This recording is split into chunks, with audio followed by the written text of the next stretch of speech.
very important question number 26, but exactly same दो तीन questions हो चुके हैं. The ratio of elasticity of supply of commodities A and B, ES of A is 1, ES of B is 1.5. पहली information खत्म. 20% fall in price of good A results in a 40% fall in its supply. ये A की information खत्म. Calculate the percentage increase in supply of B if its price. ये B की information है, तो पहले A को क्लोज करते हैं. 20% fall in price of A. Elasticity of A is percentage change in quantity. Supplied होता है percentage change in price. A की elasticity क्या है 1. Percentage change in quantity क्या था 20% fall in price.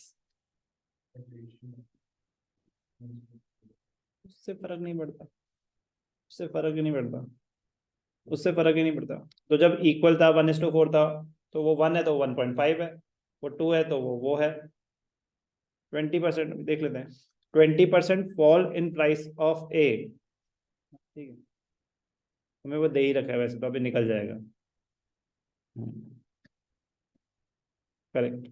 Ratios of इलास्टिसिटीज, तो वो यहाँ पे ही पकड़ी जाती है ना बात. कैसे? अब हमें ये चीजें गिवन है. Percentage change in quantity, 20% fall in price of A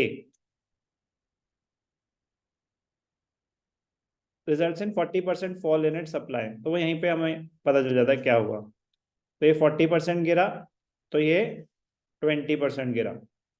20% fall in price, 20%. 40% fall in supply, 40%. तो आंसर क्या आया? 2. आंसर क्या आया? 2.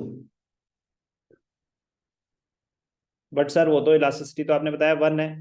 ये रेशियोज है. ये क्या है? रेशियोज. तो इसका मतलब होता है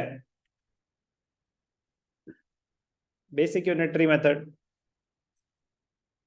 elasticity of A, elasticity of B.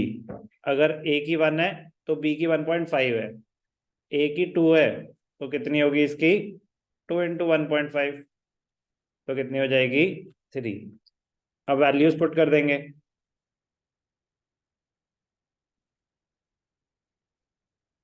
Percentage change in quantity divided by percentage change in price. Percentage change in quantity कितनी है? बी की इलास्टिसिटी कितनी है? 3. अब बी की इंफॉर्मेशन पढ़ें. Calculate percentage increase in supply of B if price rises 10 to 11, मतलब 1 रुपए, मतलब 10%. वो सब आप निकाल लेंगे.